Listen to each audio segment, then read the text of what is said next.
Hello നമസ്കാരം എല്ലാവർക്കും നമ്മുടെ പുതിയൊരു വീഡിയോയിലേക്ക് സ്വാഗതം. ഇന്ന് നമ്മൾ ചെയ്യാൻ പോകുന്നത് ക്ലാസ്സിൻ്റെ വീഡിയോ ഒന്നുമല്ല കേട്ടോ. എൻ്റെ ഒരു യൂട്യൂബ് ജേണിയെ കുറിച്ചിട്ടുള്ള ഒരു വീഡിയോ ആണ് ഞാൻ ഇന്ന് പറയാൻ പോണത്. യൂട്യൂബ് ജേണിയിൽ പറ്റിയിട്ടുള്ള കുറച്ച് അബദ്ധങ്ങൾ, അത് ശരിയാക്കാൻ വേണ്ടിയിട്ടുള്ള കുറച്ച് കഷ്ടപ്പാടുകൾ, ഇപ്പോഴും പറ്റിക്കൊണ്ടിരിക്കുന്ന അബദ്ധങ്ങൾ, അങ്ങനെ കുറച്ച് കാര്യങ്ങളുണ്ട്. അതൊക്കെയാണ് നമ്മൾ ഇന്ന് പറയാൻ പോണത്.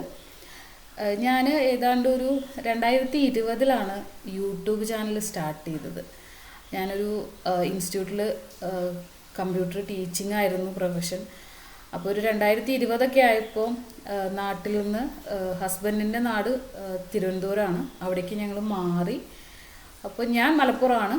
അവിടെ മലപ്പുറം ചങ്ങരംകുളം എന്ന് പറയുന്നൊരു ടൗണ്, അവിടെയാണ് ഞാൻ ജോലി ചെയ്തിരുന്നത്. അവിടുന്ന് 2020 ആയപ്പോൾ ഞങ്ങൾ തിരുവനന്തപുരത്തേക്ക് മാറി. അവിടെ അച്ഛനും അമ്മയും മാത്രമേ ഉണ്ടായിരുന്നുള്ളൂ. അപ്പോൾ ഞങ്ങൾ അങ്ങോട്ട് മാറി, താമസം മാറി. പിന്നെ അങ്ങനെ അവിടെ ആയിരുന്ന സമയത്ത് അങ്ങനെ ഇരിക്കുമ്പോഴാണ് പിന്നെ കൊറോണയൊക്കെ വന്നത്. കൊറോണയൊക്കെ വന്നപ്പോൾ പിന്നെ ജോലിക്കൊന്നും പോകാൻ പറ്റിയിരുന്നില്ല. അപ്പോൾ പിന്നെ വീട്ടിലിരുന്ന് മടുപ്പായി. അങ്ങനെ ഇരിക്കുമ്പോഴാണ് നമ്മൾ പഠിപ്പിച്ചിട്ടുള്ള സ്റ്റുഡൻസും അങ്ങനെയുള്ളവരൊക്കെ നമ്മളെ ഓരോ കാര്യങ്ങൾ ചോദിച്ച്, സംശയങ്ങളൊക്കെ ചോദിച്ച് വിളിക്കാൻ തുടങ്ങി. അപ്പോൾ എനിക്ക് തോന്നി, അവർക്ക് നമ്മളിങ്ങനെ സംശയങ്ങൾ പറഞ്ഞു കൊടുക്കുമ്പോൾ എനിക്ക് തോന്നി ഒരു ചാനൽ തുടങ്ങിയാലോ.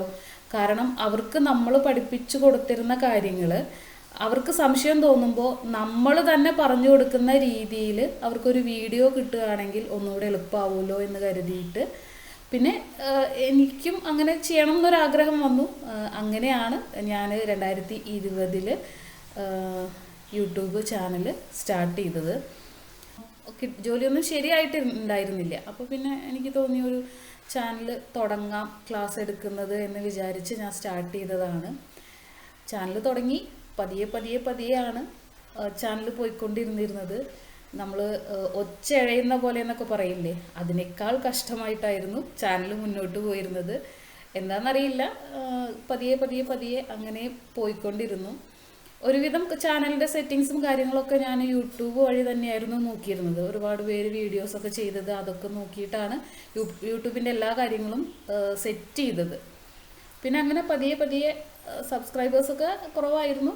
വന്ന് ഏതാണ്ട് 2023 1000 സബ്സ്ക്രൈബേഴ്സും 4000 വാച്ച് അവറുമായിട്ട് ചാനലിന് മോണിറ്റൈസേഷൻ കിട്ടിയത്. അപ്പോഴും മോണിറ്റൈസേഷന് ശേഷം പിന്നെ പരസ്യങ്ങൾ വരാൻ തുടങ്ങി. പരസ്യങ്ങൾ വന്നിട്ടും അത്ര കാര്യമായിട്ടൊന്നും ഉണ്ടായിരുന്നില്ല. ഏണിങ്സ് എന്ന് പറയാനൊന്നുമില്ല. $1 ആവാൻ തന്നെ മാസങ്ങളോളം കാത്തിരിക്കേണ്ട അവസ്ഥയാണ് ഉണ്ടായിരുന്നത്. ഇഷ്ടം പോലെ ഒരുപാട് നാൾ വെയിറ്റ് ചെയ്യുമ്പോഴാണ് നമുക്ക് $1, $2, അങ്ങനെ അത്രയും പതിയായിരുന്നു ചാനൽ പോയിക്കൊണ്ടിരുന്നിരുന്നത്.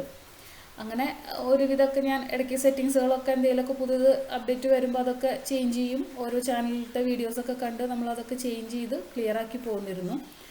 ഇപ്പോൾ കഴിഞ്ഞ ഈ ഒരു വർഷം ഒക്ടോബറിലാണ് $100 എനിക്ക് വന്നു എന്ന് പറഞ്ഞിട്ട്, അല്ലെങ്കിൽ $100 ആയി എന്ന് പറഞ്ഞിട്ട് ഒരു മെസ്സേജ് വന്നത് YT സ്റ്റുഡിയോയിൽ.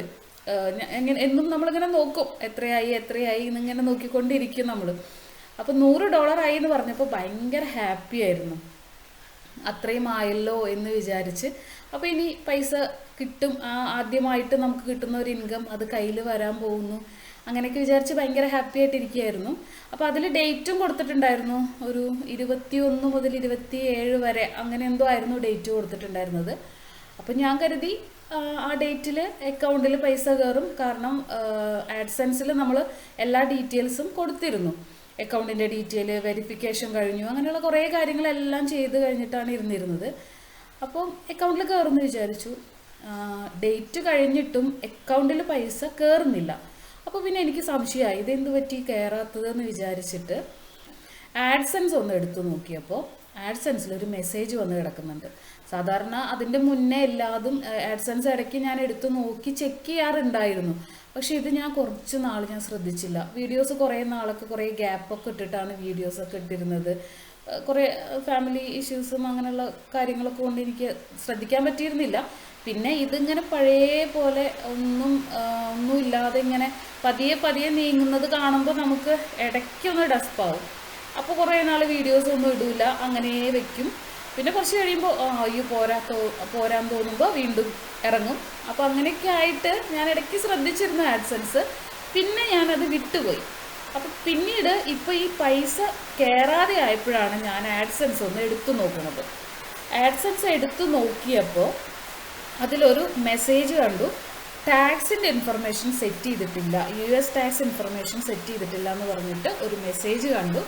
ആ മെസ്സേജ് നോക്കിയപ്പോഴാണ് ഞാനത് സെറ്റ് ചെയ്തിട്ടില്ല എന്നുള്ള കാര്യം മനസ്സിലായത്. അങ്ങനെ ഞാനത് വീണ്ടും എടുത്തു, അതിൻ്റെ സെറ്റിങ്സിലും കാര്യങ്ങളിലൊക്കെ പോയി ആഡ്സൻസിൽ വന്ന് അതിൻ്റെ സെറ്റിങ്സും കാര്യങ്ങളൊക്കെ എടുത്തു നോക്കിയപ്പോൾ ഇതുപോലൊരു മെസ്സേജാണ് വന്ന് കിടന്നിരുന്നത്. അപ്പോൾ അതിൽ ഞാൻ വീഡിയോസൊക്കെ നോക്കിയിട്ടാണ് അതിൻ്റെ ഡീറ്റെയിൽസ് നോക്കിയിരുന്നത്. പേയ്മെൻറ്റ് ഇൻഫോയിൽ എടുത്തു, അതിൻ്റെ ഡീറ്റെയിൽസ് എടുക്കുമ്പോൾ ഒരു മെസ്സേജ് അതിൽ വന്ന് കിടക്കുന്നുണ്ട്, US ടാക്സ് ഇൻഫർമേഷൻ വന്നിട്ടില്ല, സെറ്റ് ചെയ്തിട്ടില്ല എന്ന് പറഞ്ഞുകൊണ്ട്. ഇതായിരുന്നു ആ മെസ്സേജ്. ഇതിന് ഈ മെസ്സേജ് ഞാൻ കണ്ടപ്പോൾ ഇത് സബ്മിറ്റ് ചെയ്യാൻ വേണ്ടിയിട്ട് ഞാൻ അതിൻ്റെ ഫോമും അങ്ങനെയുള്ള ഡീറ്റെയിൽസ് ഞാൻ എടുത്തു കഴിഞ്ഞപ്പോൾ വന്നത് എന്താണെന്ന് വെച്ച് കഴിഞ്ഞാൽ എൻ്റെ ആഡ്സൻസിൽ കൊടുത്തിട്ടുള്ള പേരും ഞാൻ പ്രൂഫായിട്ട് എൻ്റെ ഒരു പാൻ കാർഡിൻ്റെ ഡീറ്റെയിൽ കൊടുത്തിരുന്നു, അതിൽ പേരും തമ്മിൽ ഡിഫറൻസ് ആണ്, വ്യത്യാസമുണ്ട്, അതുകൊണ്ട് എമൗണ്ട് ഹോൾഡ് ചെയ്തിരിക്കുകയാണെന്ന് പറഞ്ഞിട്ടാണ് എനിക്ക് മെസ്സേജ് കിട്ടിയത്. അപ്പം ഞാൻ കുറേ വീഡിയോസ് നോക്കി, ആ പേര് ചേഞ്ച് ചെയ്യാൻ വേണ്ടി കുറേ ട്രൈ ചെയ്ത് നോക്കി. പക്ഷെ എനിക്ക് ഒട്ടും ചേഞ്ച് ചെയ്യാൻ പറ്റണില്ല. അതിൽ ഞാൻ വീഡിയോസിൽ കാണുന്ന പോലെയുള്ള സെറ്റിങ്സോ കാര്യങ്ങളോ ഒന്നും അല്ല എനിക്ക് ഈ ഒരു ഓപ്ഷൻ എടുക്കുമ്പോൾ വന്നിരുന്നത്. അപ്പം അങ്ങനെ ഞാൻ കുറേ പാടുപെട്ടു അത് ശരിയാക്കി കിട്ടാൻ വേണ്ടിയിട്ട്. ഇപ്പോഴും ശരിയായിട്ടില്ല എന്നതാണ് ഒരു സത്യം. ഞാൻ കുറേ പേരെ കോണ്ടാക്ട് ചെയ്യാൻ നോക്കി, പക്ഷെ ആരെയും എനിക്ക് കിട്ടിയില്ല. ചിലവർ കോണ്ടാക്ട് ചെയ്യുമ്പോൾ തിരിച്ച് റിപ്ലൈ ഇല്ല. അപ്പോൾ അങ്ങനത്തെയൊക്കെ പ്രശ്നങ്ങൾ വന്നിട്ട് ഇപ്പോഴും ആ എമൗണ്ട് അങ്ങനെ ഹോൾഡായി കിടക്കുകയാണ്. ഇതുവരെ എനിക്കത് കിട്ടിയിട്ടില്ല, എനിക്കത് ശരിയാക്കാനും പറ്റുന്നില്ല. അപ്പോൾ ഇനി ചെയ്യുന്ന ആളുകൾക്ക് ഇതുപോലൊരു അബദ്ധം പറ്റാതിരിക്കട്ടെ. കാരണം ആഡ്സൻസൊക്കെ എപ്പോഴും നമ്മൾ ശ്രദ്ധിച്ചിട്ട് ചെയ്യുക. ആ പേരുകൾ എപ്പോഴും കറക്റ്റ് ആണോ എന്നുള്ളത് നമ്മൾ നോക്കി ആദ്യമേ തന്നെ അതൊക്കെ ശ്രദ്ധിച്ച് ചെയ്യുക. അല്ലെങ്കിൽ ഇതുപോലെ ഒരു അബദ്ധം എല്ലാവർക്കും പറ്റും. അക്കൗണ്ടിൽ നമുക്ക് $100 ആയിട്ടും അത് കയ്യിൽ കിട്ടിയിട്ടില്ല എന്ന് പറയുമ്പോൾ, ആദ്യത്തെ പേയ്മെൻറ്റ് അത് കയ്യിൽ കിട്ടിയിട്ടില്ല എന്ന് പറയുമ്പോൾ ഭയങ്കര ഒരു വിഷമം. കാരണം ഇത്രയും വർഷമായി, ഒരു 4 വർഷമായിട്ട് ഇപ്പോഴാണ് എനിക്ക് അത്രയും ഒരു എമൗണ്ട് ആയത്. അപ്പോൾ അത് വന്നു, പക്ഷെ എനിക്ക് കയ്യിൽ കിട്ടിയില്ല എന്ന് പറഞ്ഞപ്പോൾ ഭയങ്കര വിഷമമായി. അപ്പോൾ ഇനി തുടക്കക്കാരായിട്ടുള്ള ആരെങ്കിലും ഇങ്ങനെയുള്ള കാര്യങ്ങൾ ചെയ്യുമ്പോൾ ശ്രദ്ധിച്ചിട്ട് ചെയ്യുക. ഓക്കെ, അപ്പോൾ ഇത്രയേ ഉള്ളൂ വീഡിയോ. ഇനി അടുത്ത വീഡിയോയിൽ നമുക്ക് കാണാം. ഓക്കെ.